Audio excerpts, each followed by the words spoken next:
Good afternoon ma'am. Good afternoon. हमने seventh question तक कर लिया था या सेवेंथ क्वेश्चन करना है? मैम करना है। करना है सेवेंथ क्वेश्चन, ठीक है।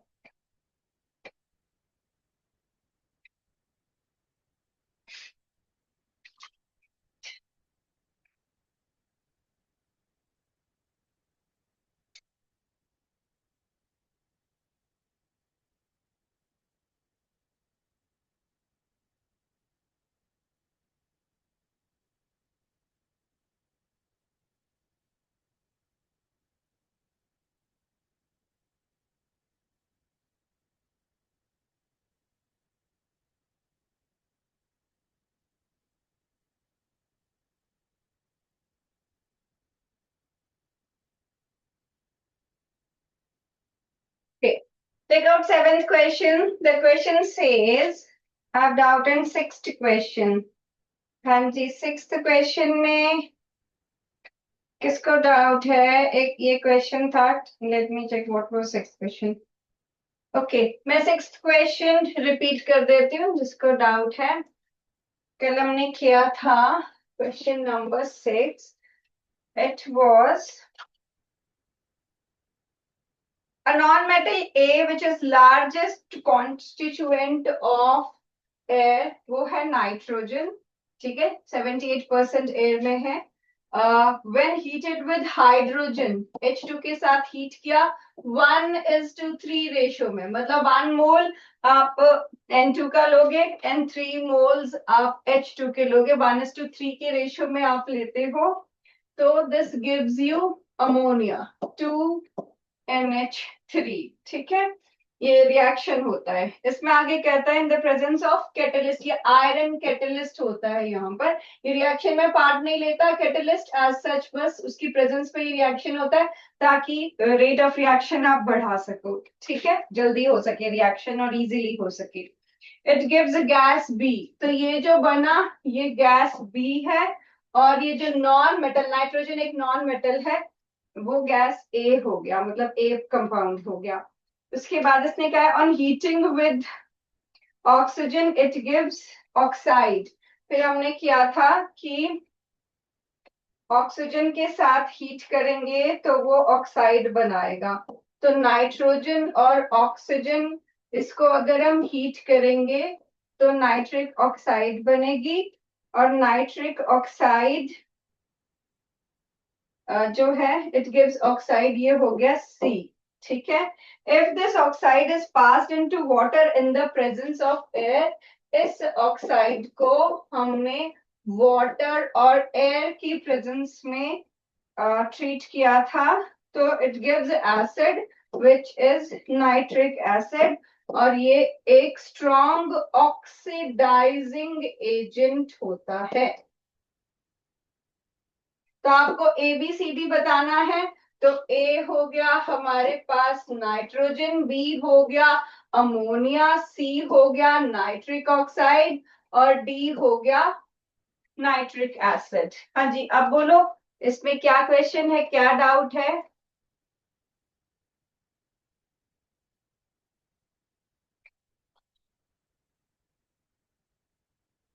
पूछो बेटा। डन है ये अब, या अभी भी कुछ इसमें कुछ डाउट है? आपको बस ABCD बताना है। बैलेंसिंग तो हम ऐसे ही करने लग गए थे इतनी कॉम्प्लिकेटेड बैलेंसिंग नहीं आती है। जिसमें आपने ये 4 4 हमने कोफिशिएंट्स वो करके किए थे जिसमें ऑक्सीजन नहीं बैलेंस हो रही थी। ठीक है, तो अदरवाइज आपको सिर्फ ABCD में बताना है। ए है N2, बी है अमोनिया, सी है नाइट्रिक ऑक्साइड और डी है नाइट्रिक एसिड। ठीक है, ओके। नेक्स्ट है हमारे पास, okay next is a metal M is stored under kerosene. It vigorously catches fire if a small piece of metal is kept open in air. Dissolution of this metal in water releases great amount of energy and metal catches fire. The solution so formed turns red litmus blue. So first part, कौन सा metal है ये which is kept under kerosene? Sodium. Sodium, ठीक है। ये बहुत reactive होता है, एयर के साथ भी एक्सप्लोसिवली रिएक्ट करता है, इसीलिए हमें इसको अंडर केरोसिन स्टोर करना पड़ता है। Next question, write the product formed when this metal is exposed to air. Sodium oxide. Yes, और फॉर्मूला क्या होगा? सोडियम ऑक्साइड का N2O। फॉर्मूला Na2O, ठीक है। सोडियम पे 1 पॉजिटिव चार्ज और ऑक्सीजन पे 2 नेगेटिव चार्ज, ठीक है, Na2O। Third, why is it stored under kerosene? Because it catches fire. It catches fire if kept in open. अगर आप इसको खुला रखते हो एयर की प्रेजेंस में, it catches fire. It is very reactive. Then D part is, what is formed when oxide of this metal is treated with HCl? अगर आप सोडियम की ऑक्साइड को HCl के साथ ट्रीट करोगे, क्या मिलेगा आपको? देखो ये सारे वो एसिड बेस में जो हम करते हैं ना, acid plus base give salt plus water, वही है ये। NaCl plus H। एंड ये आपका एसिड है। मेटल की ऑक्साइड बेसिक होती है नेचर में, तो ये बेस हो गया। अब क्या बनेगा? सॉल्ट। सॉल्ट में क्या, ये पॉजिटिव आयन और ये नेगेटिव आयन, पॉजिटिव और नेगेटिव आयन जब आपस में मिल जाते हैं, ये बन जाता है सॉल्ट, ठीक है। और साथ में हाइड्रोजन और ऑक्सीजन बन गया, ये हो जाएगा वाटर, ठीक है। और ऐसे आप इसको बैलेंस कर दोगे, 2HCl H2O, ठीक है, ये बैलेंस हो जाएगी।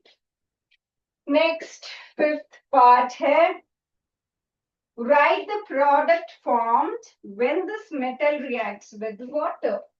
अगर सोडियम मेटल को आप वाटर के साथ रिएक्ट करते हो, what is the product formed? बोलो। This is metal plus water gives, metal में वाटर अगर आप ऐड करते हो तो वो आपको देता है बेस, और साथ में हाइड्रोजन गैस रिलीज होगी, क्योंकि ये बहुत रिएक्टिव है, तो H2 गैस रिलीज होगी, ठीक है। This gives you NaOH plus H2। अब इसको बैलेंस भी कर सकते हो आप, 2NaOH 2Na 2H अब हो गया, नहीं 2H2O। हो जाएगा, ठीक है, ऐसे ये बैलेंस हो जाएगी। राइट, तो 7th question is also done. Then comes 8th question which says, question number 8 is, metal X is found in nature as its soluble sulfide X is. It is used in galvanization of iron. Identify X. How will you convert the sulfide ore into metal? Explain with equation.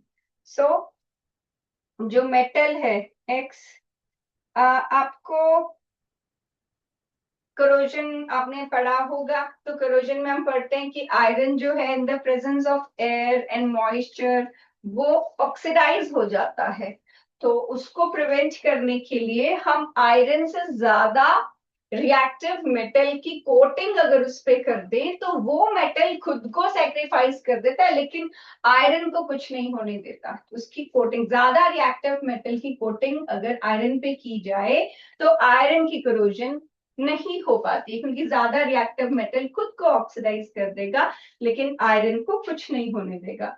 तो यहाँ पर ये एक बोला है कि वो उस प्रोसेस को जब आप आयरन के ऊपर जिंक की कोटिंग करते हो, that process is called galvanization, ठीक है। तो अब इसने कहा metal X is found in nature as sulphide, तो वो मेटल जो सल्फाइड के फॉर्म में एग्जिस्ट करता है, जो ओर्स होती है ना, ओर्स जनरली ऑक्साइड्स, सल्फाइड्स या फिर कार्बोनेट्स इसके फॉर्म में एग्जिस्ट करती हैं, ठीक है। तो ये सल्फाइड ओर है जिंक की, क्योंकि गैल्वेनाइजेशन में जिंक यूज होता है, तो ये कंपाउंड बन जाएगा zinc sulphide.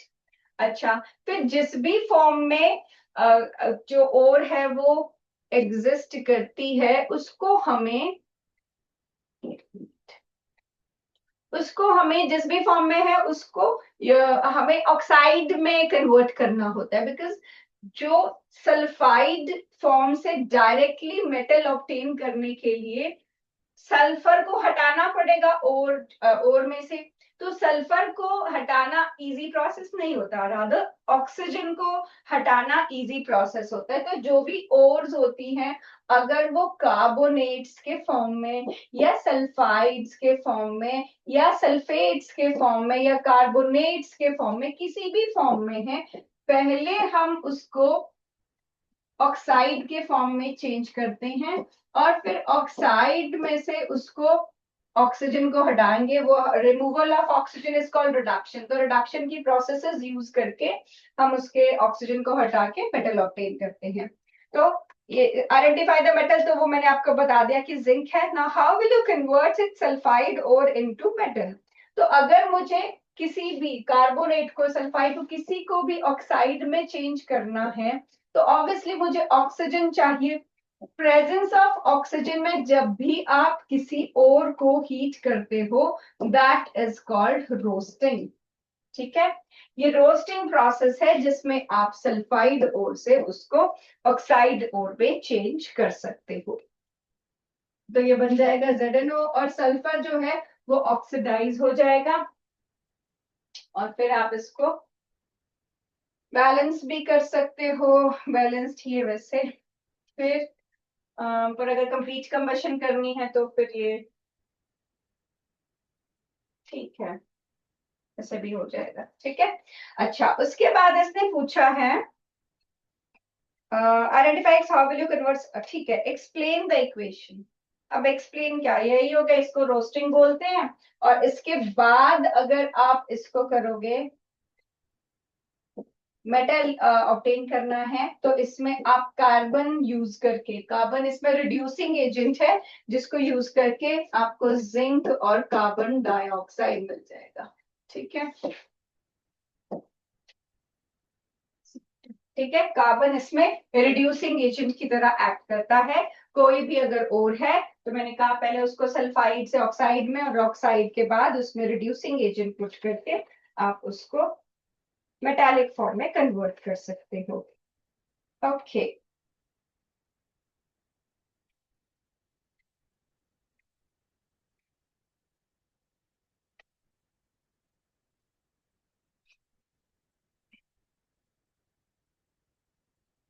Fine, come to next question. ये कहता है an element X, ninth question है। मैम हाँ जी। मैम मैम अगर हम जिंक ऑक्साइड का किसी जिंक से ज्यादा रिएक्टिव मेटल से रिएक्शन करा दें तो भी वो डिस्प्लेस कर देगा जिंक को, हाँ ऐसे जी, कर सकते हैं?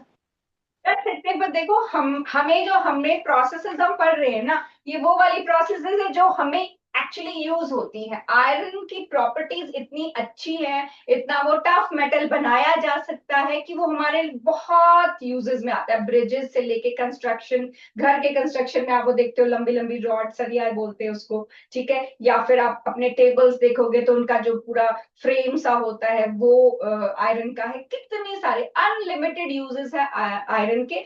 इसलिए आयरन पे हम ज्यादा स्टडी करते हैं कि हाँ, आयरन की चीजें बनती है, लेकिन उसकी एक कमी होती है, वो है उसकी कोरोजन। तो उसको थोड़ा सा रेगुलेट करने के लिए हम उसके ऊपर दूसरा एलिमेंट को करते हैं। लेकिन जिंक तो बेचारा खुद ही, मतलब ऐसे जो उसकी प्रॉपर्टीज है, सुंदर दिखता है वो, लेकिन इतना वो सॉफ्ट मेटल है। आप उसको हायर क्लासेस में पढ़ोगे, वो सॉफ्ट मेटल, तो उसका हम करेंगे क्या, कि अगर उसको बचाना भी हो हमको, हमारे यूज में जो चीज आएगी हम उसमें पैसे लगाएंगे ना। ये जो एक्सट्रैक्शन का प्रोसेस होता है वैसे भी बहुत बहुत ज्यादा इन्वेस्टमेंट मांगता है, करोड़ में जो इनकी मशीन्स होती है। जैसे एक्सट्रैक्शन में करते क्या है कि आपको पता चला कि कहीं पर कोई मेटल मिल सकता है। पहली बात तो ऐसे ही नहीं कि अच्छा सुना आपने कि कोई मेटल मिल रहा है तो चलो जी मेटल निकालते हैं उसमें से, नहीं। आप प्रॉपर उसको, जो भी अब मॉडर्न टेक्निक्स डेवलप्ड है उसमें आप देखते हो कि कितना अमाउंट, कितना परसेंट ऑफ मेटल हमें उन मिनरल से मिल सकता है, या कितनी अबंडेंस है उन मिनरल्स की उस जगह पर। अगर आपको लगता है गुड इनफ है कि हाँ अगर हम इस पे 1 करोड़ इन्वेस्ट करेंगे तो एटलीस्ट वो 1 करोड़ हमें वापस मिलने के बाद जो महीना मेहनत करेंगे हम सबको, जो भी लोग उसमें हेल्प कर रहे हैं उन सबको पे कर पाएंगे, तो कम से कम 2 करोड़ तो आपको मिलना चाहिए। तो मतलब वो आपको, अब आप तो बोलोगे कि वो 2 करोड़ का सामान मिला, लेकिन 1 करोड़ की इन्वेस्टमेंट भी तो होगी। तो हमें हमेशा वो बहुत ज्यादा कैलकुलेशंस वो करनी पड़ती है एक्सट्रैक्शन से पहले, कि जहां पर जो चीज है वहां पर हमें कितनी अबंडेंस में मिल रही है, कितनी मशीन्स लगेंगी, कितने लोग लगेंगे, कितने दिन लगेंगे। फिर अच्छा जो भी और हमें मिल रही है उसको हम पहले, अब ऐसे थोड़े ना कि पहाड़ खोदोगे और मेटल मिल गया। वो हमने सिल्वर गोल्ड की बात की थी कि वो एक्सट्रैक्शन उनकी इजी होती है, क्योंकि वो पीसेस के फॉर्म में, आप अगर भी वीडियोस देखोगे नेशनल ज्योग्राफिक वगैरह पे तो वो दिखाते हैं जहां पर गोल्ड वगैरह मिलता है तो वो तो ऐसे नॉर्मल पीसेस में लोग ऐसे सीव कर रहे होते हैं, सीविंग वो वाली होती है ना जैसे छन्नी होती है, तो वैसे एक सीव सी होती है उनके पास, उसको ऐसे पानी भर के नदी से सीव करते हैं, बार बार बार बार ऐसे वो स्वर्ल करके, और उसमें छोटे छोटे पीसेस गोल्ड के मिल जाते हैं। अब देखने में तो लगता है कि हाँ ये तो कितना लकी है, यहाँ तो सीधे गोल्ड, एक गोल्ड का पीस मींस इतना सा पीस भी आज लाखों रुपए में है, ठीक है, छोटा सा पीस भी। तो वो देखने में इजी लगता है, पर उसने कहाँ पर से खोजा होगा, वो जगह पे गया होगा जहां पर उसको मिला होगा, ठीक है, वो तो हमें लकी उस वक्त लगते हैं। लेकिन हर चीज ऐसे इतनी इजीली नहीं मिलती है कि हाँ हमें बोल दो गोल्ड माइन मिलेगी। अभी पहले कुछ साल पहले भी बोला था जी बिहार में इतनी बड़ी गोल्ड माइन मिल गई, और उसपे सबने बोला कि ये क्या बोलते हैं बिहार वाली साइड की, अब तो बस इंडिया के पास गोल्ड ही गोल्ड होगा, ऐसा नहीं है। वो प्योर गोल्ड नहीं था, वो एक उनको येलो सा पहाड़ मिला जिसपे कॉपर की सल्फाइड पाइराइट्स, ठीक है, पाइराइट्स वो बोलते फूल्स गोल्ड बोलते हैं उसको, तो वो उसको येलो से पहाड़ को तो ये गोल्ड ही है, ऐसा नहीं है। गोल्ड उसमें से एक्सट्रैक्ट करने में कुछ पीसेस ऑफ गोल्ड होंगे, बाकी सारा कॉपर और बाकी सारे जो चीजें हैं वो सारी होंगी, उनको अलग करना पड़ेगा। उस सेपरेशन की प्रोसेस बहुत लंबी होती है। I take up this topic जब आप भी स्कूल रिज्यूम करोगे, तो एक्सट्रैक्शन को पूरा मैं डिटेल में आपको बताऊंगी, ठीक है। पर हाँ हम कर जरूर सकते हैं, लेकिन क्यों कर रहे हैं, that is a valid thing, की वैलिड क्वेश्चन की करने की जरूरत क्या है अगर आप ऐसा कर रहे हो, ठीक है। तो इसीलिए आपको आयरन का पढ़ाया जाता है, बिकॉज आयरन के अनलिमिटेड यूजेस हैं। Fine. Then is an element displaces iron from aqueous solution of iron sulfate. आपके पास आयरन सल्फेट का एक्वस सॉल्यूशन है, इसमें आप कोई मेटल डाल रहे हो। What happens when element X is treated with copper sulfate, zinc sulfate and silver nitrate? अगर आप इसको कॉपर सल्फेट, जिंक सल्फेट और सिल्वर नाइट्रेट के साथ ट्रीट करते हो तब क्या होगा? अगर कोई मेटल आयरन को डिस्प्लेस कर सकता है, that means this metal is more reactive than iron, ठीक है। अब ये सीरीज में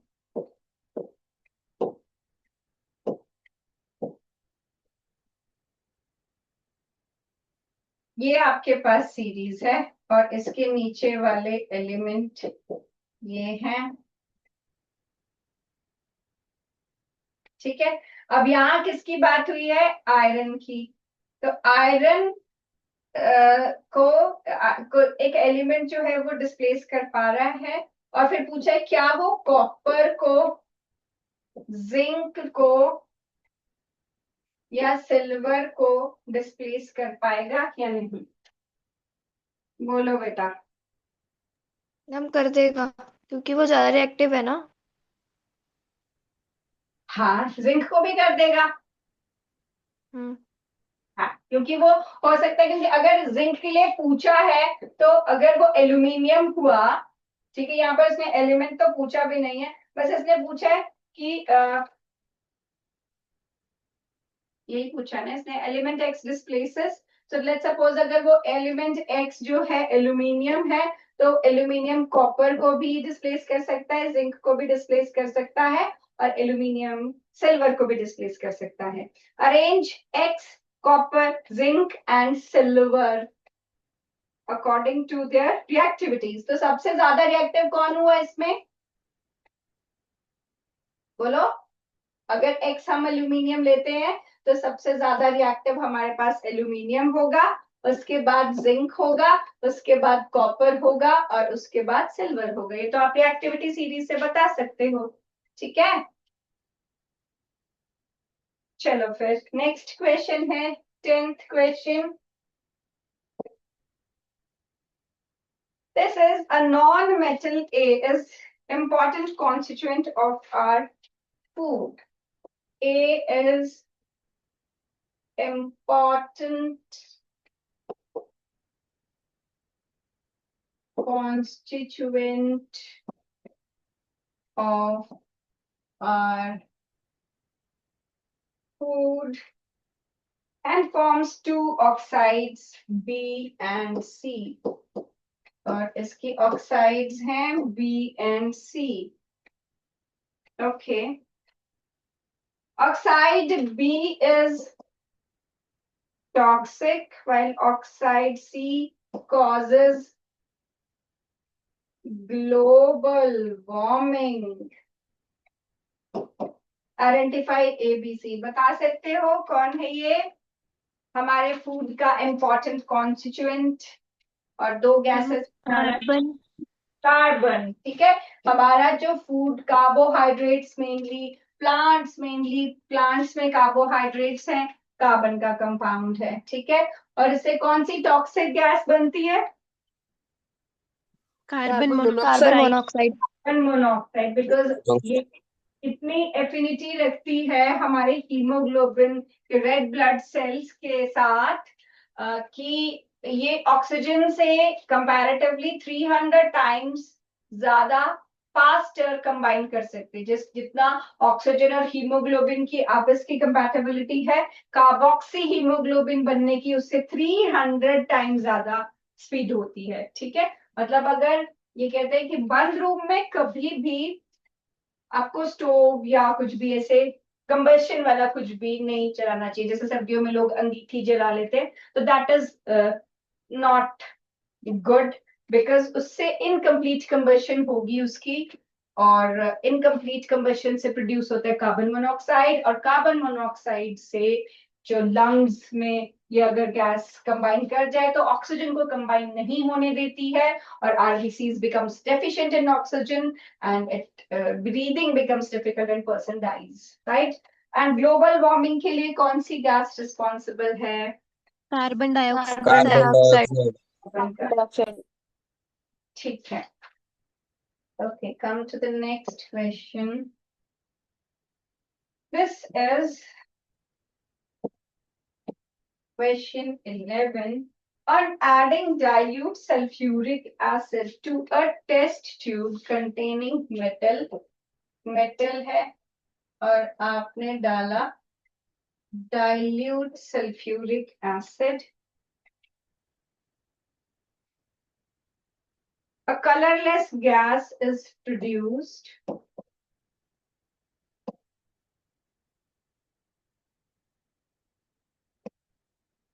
when burning matchstick is brought near it.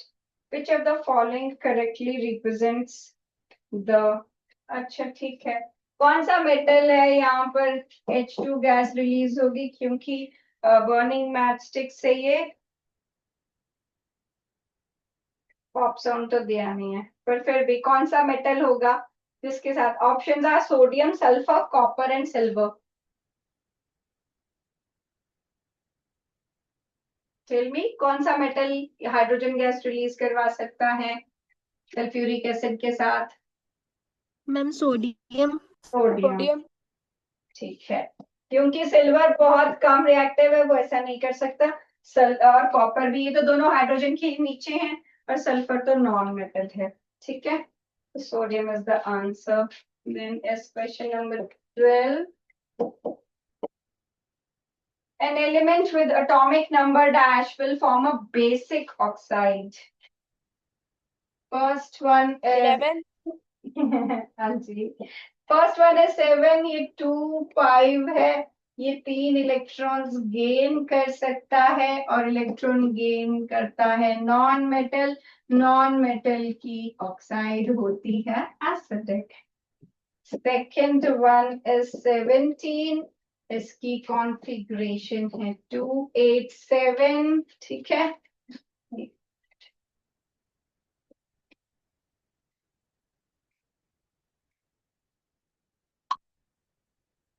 हाँ जी, it can gain 1 electron and this is also non-metal and this is also acidic in nature.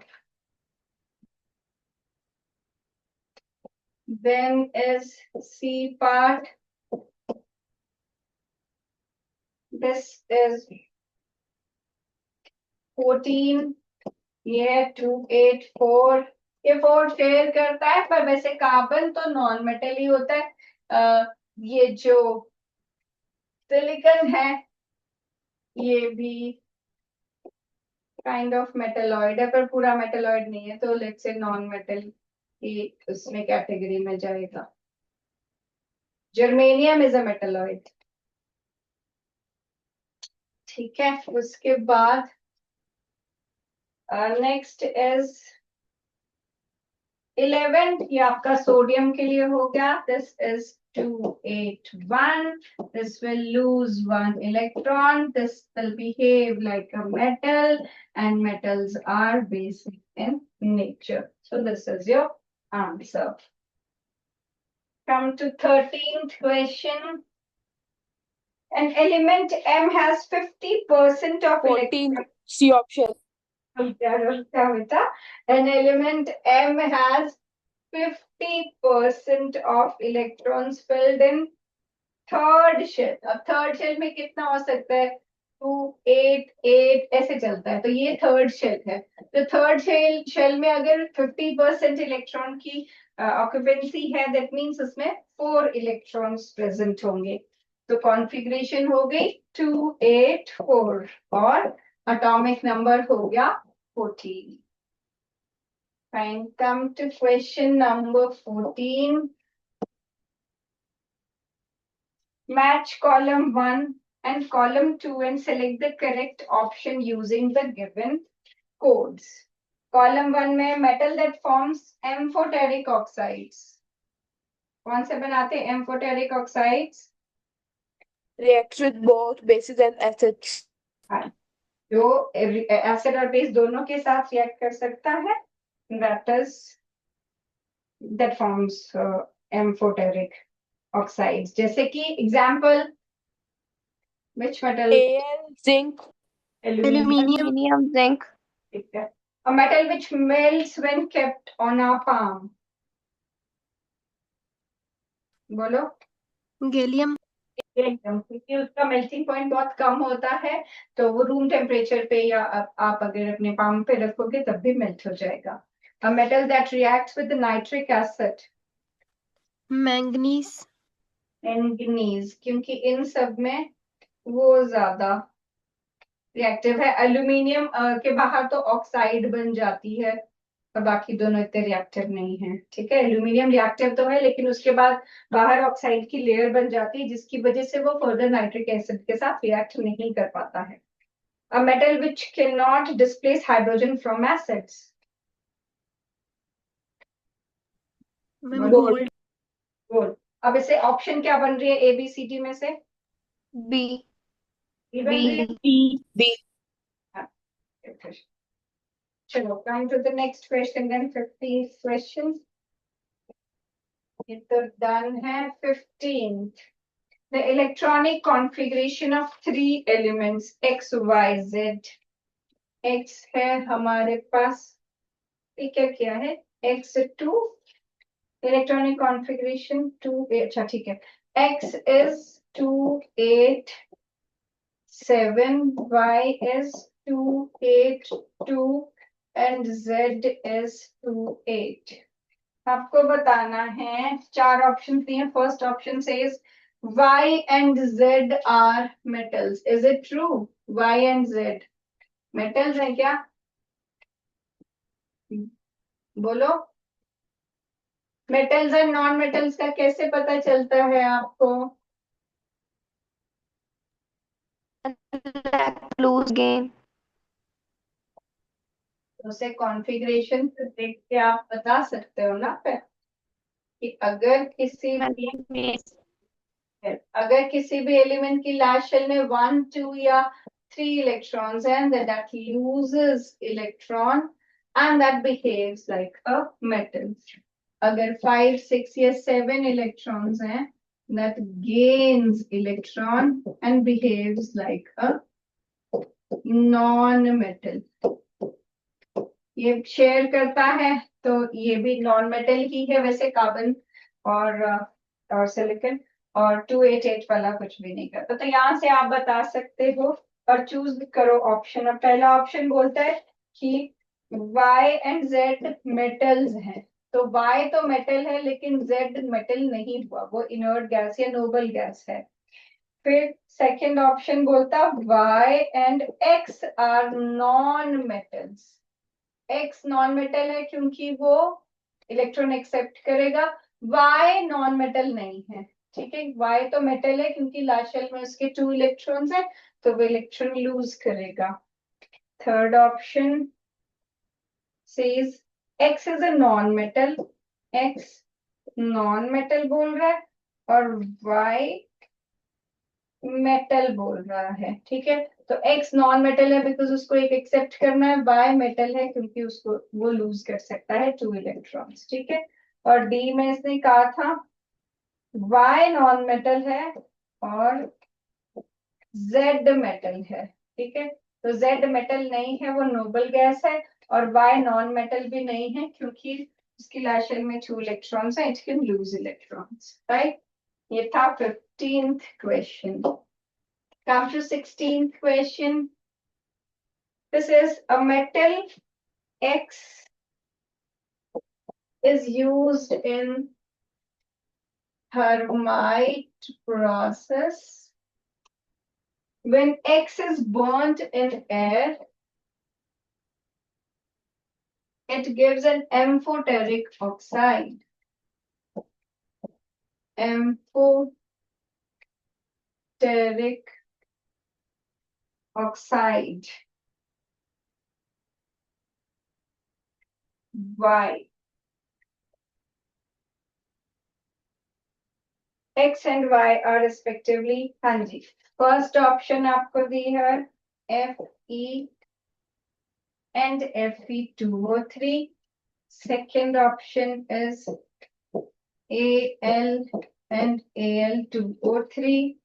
Third option is Fe and Fe3O4. Fourth option is Fe and एक complex सा compound दिया है. ठीक है, तो B option. B. ये aluminium है. Aluminium use होता है थर्माइट प्रोसेस में और एल्यूमिनियम को जब आप एयर के साथ रिएक्ट करते हो आपको मिलता है Al2O3.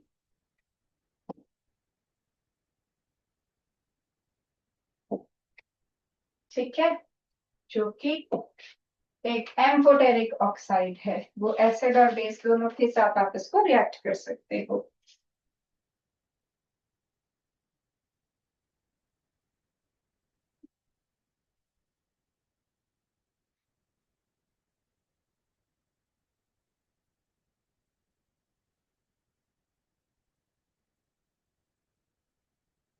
Okay, next question.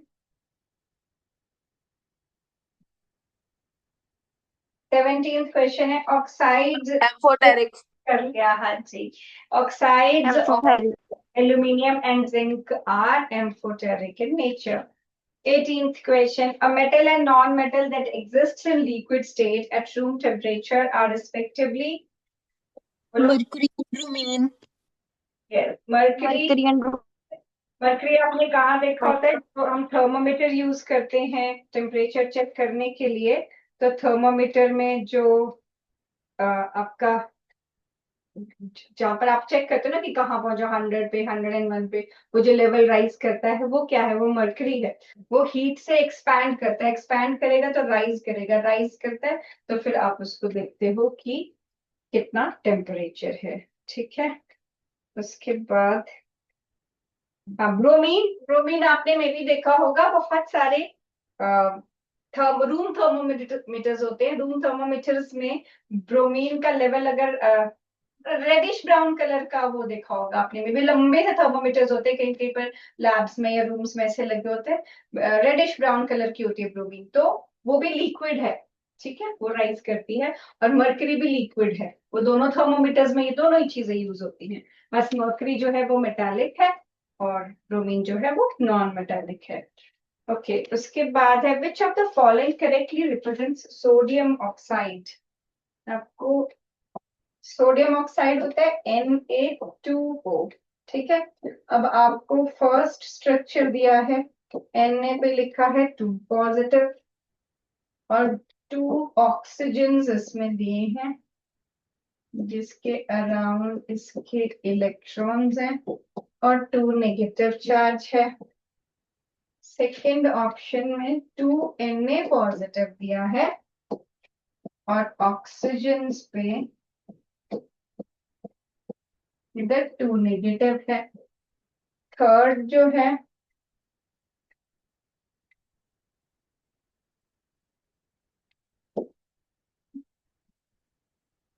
This is 2 Na और 1 2 3 4 5 6 7 8 इस पे -1 दिया है और फोर्थ पे दिया है Na पे पॉजिटिव 1 2 3 4 5 6 7 8 2 पे नेगेटिव. हाँ जी. Choose. Option hmm. Ma'am B option. B option. अच्छा देखो ये जो है ऑप्शन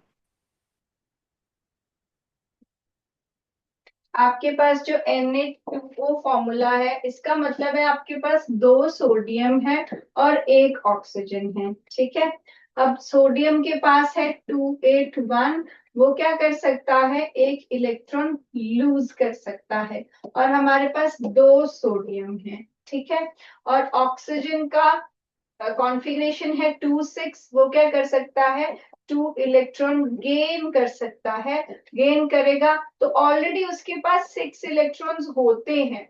तो ये 2 इलेक्ट्रॉन्स और गेन कर लेगा और 2 एक्स्ट्रा इलेक्ट्रॉन्स उसने लिए होते हैं इसीलिए इसके ऊपर -2 चार्ज होता है. ठीक है. तो ये आपके पास बी ऑप्शन करेक्ट ऑप्शन आ जाएगी कि 2 सोडियम है और सोडियम पे 1 पॉजिटिव चार्ज है और 1 ऑक्सीजन है. ऑक्सीजन पे -2 चार्ज है. ठीक है. Okay. This is also done. Last question है 20th. इसमें है assertion hydrogen gas is not evolved when zinc reacts with nitric acid. Is it true? Hydrogen. True. True. ठीक है. तो assertion is correct. And reason given is nitric acid oxidizes the hydrogen gas produced to water and itself get reduced. This reason is also true. आपको ये दोनों याद कर लेने हैं. ये बहुत पॉपुलरली आस्क्ड क्वेश्चन है. ठीक है. अच्छा अब ये बताओ मुझे. इसमें तो दोनों assertion और reason दोनों ट्रू हो गए. तो असाइनमेंट इज डन. अब मैं आपको कुछ कंपैरिजन लिख रही हूँ केमिकल प्रॉपर्टीज का जो कंपैरेटिव वे में हमें पता होना चाहिए कि कैसे nature of ions, nature of oxides, water के साथ कैसा रिएक्शन, डाइल्यूट एसिड्स के साथ कैसा, एक टेबल सा बना लेते हैं. ठीक है. चलो.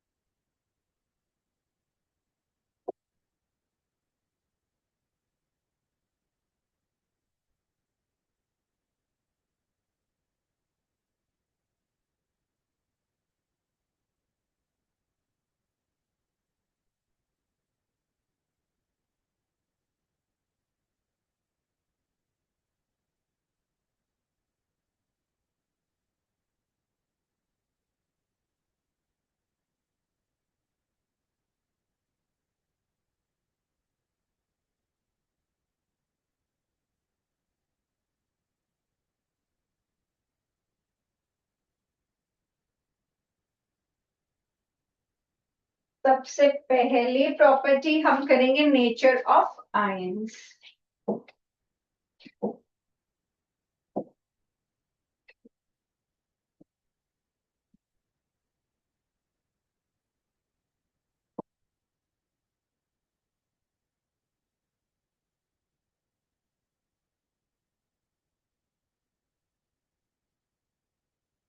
ठीक है, तो मेटल्स में हम करेंगे कि जो मेटल्स हैं वो कैसे होते हैं, इलेक्ट्रोपॉजिटिव होते हैं नेचर में। और इलेक्ट्रोपॉजिटिव मतलब which can readily lose electrons, and non metals are electronegative elements, वो एक इलेक्ट्रॉन लूज करते हैं। They are electropositive, they lose electron, and they are electronegative, that is they gain electron। ठीक है, सेकेंड प्रॉपर्टी हम कहते हैं नेचर ऑफ ऑक्साइड्स की।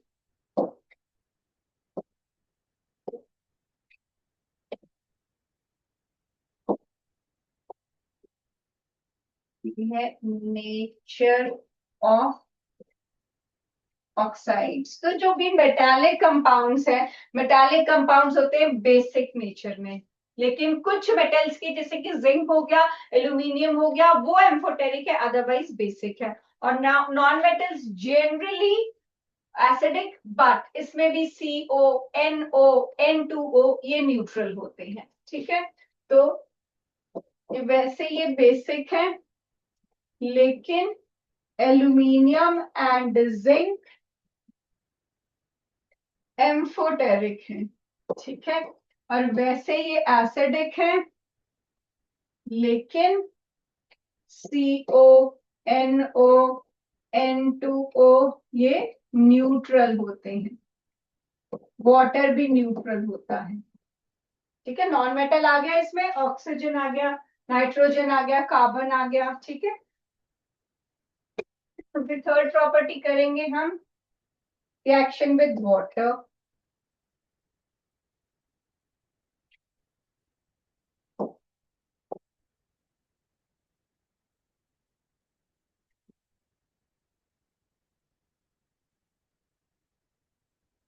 रिएक्शन विद वाटर में जो मेटल्स हैं विच लाई अबव हाइड्रोजन, वो आराम से वाटर के साथ या स्टीम के साथ रिएक्ट करके हाइड्रोजन को डिस्प्लेस कर देते हैं। ठीक है, लेकिन जो नॉन मेटल्स हैं फ्लोरीन को छोड़ के बाकी वाटर के साथ या स्टीम के साथ रिएक्ट नहीं करते हैं। तो लिख लो, most of them displace hydrogen from water, या इसमें पहले हाइड्रोजन फ्रॉम वाटर, हाँ ठीक है, वाटर या स्टीम। और दूसरे में लिख दो, they do not react with water or steam except fluorine।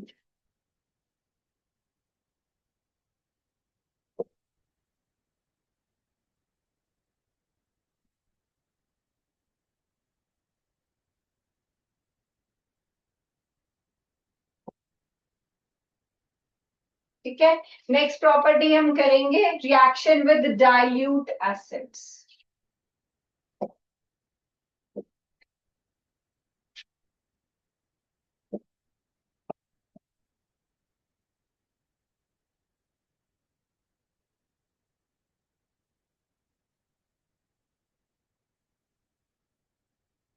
अब इसमें मेटल्स में आप लिख दो कि जो भी अबव मेटल्स हैं वो हाइड्रोजन को एसिड में से डिस्प्लेस कर सकते हैं, लेकिन they do not displace, non metals they do not displace. ठीक है, metals above hydrogen in the series या इन reactivity series can displace hydrogen from acids, but non-metals can not। ठीक है, नेक्स्ट हम पॉइंट करेंगे nature of hydrides. Fifth point,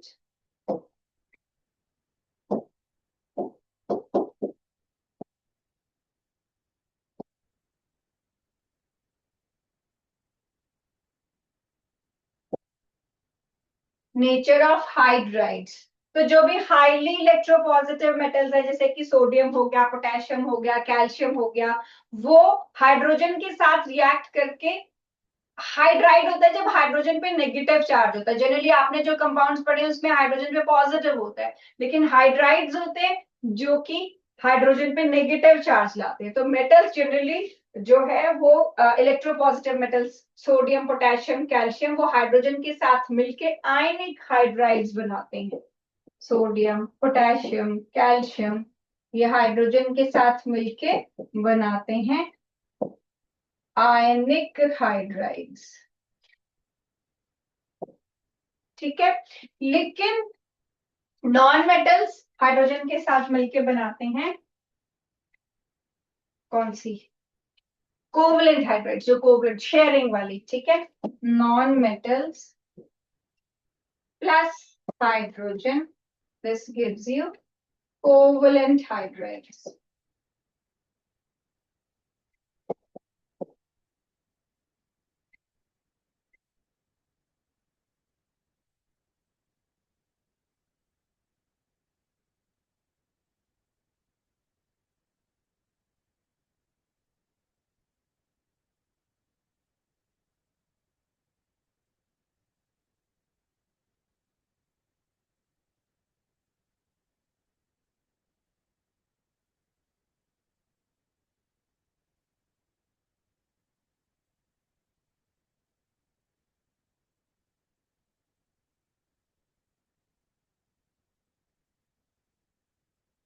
okay, और next property हम करते हैं नेचर ऑफ क्लोराइड्स।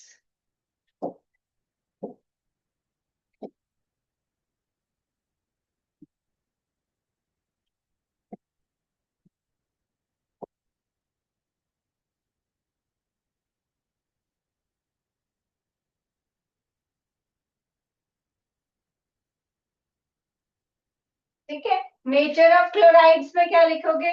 जो मेटल्स हैं वो जनरली कंबाइन करते हैं क्लोरीन के साथ आयनिक क्लोराइड्स बनाने के लिए, और वो इलेक्ट्रिसिटी कंडक्ट करते हैं इन मॉल्टन स्टेट या एक्वस स्टेट। एक्वस स्टेट मतलब जब वाटर में उसको डिसॉल्व किया हो। लेकिन जो नॉन मेटल्स हैं वो कोवलेंट क्लोराइड्स बनाते हैं और वो इलेक्ट्रिसिटी कंडक्ट नहीं करते क्योंकि वो आयंस में डिसोसिएट नहीं होते हैं। ठीक है, तो नेचर ऑफ क्लोराइड्स इनका है आयनिक क्लोराइड बनाएंगे, जैसे कि NaCl बनाएंगे, और ये मॉल्टन स्टेट में या एक्वस स्टेट में it conducts electricity, conducts electricity, right.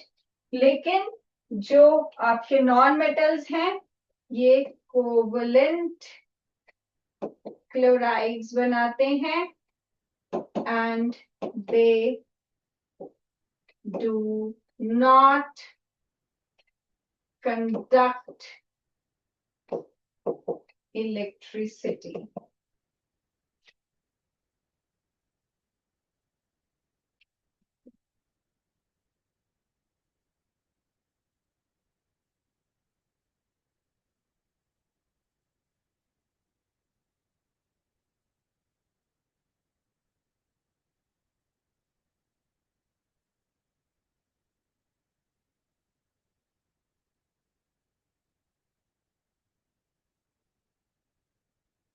और लास्ट पॉइंट हम लिखेंगे इसका ऑक्सीडाइजिंग एंड रिड्यूसिंग बिहेवियर पे।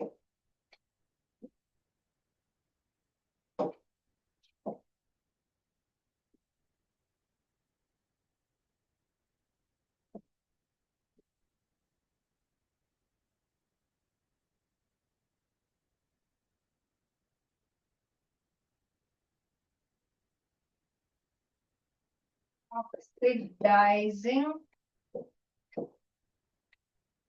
and reducing behavior। ठीक है, इसमें क्या है कि जैसे जो मेटल्स हैं, आपने देखा मेटल खुद तो इलेक्ट्रॉन लूज करते हैं, ठीक है, तो खुद लूज करते हैं, तो this process is called oxidation, because loss of electron is called oxidation.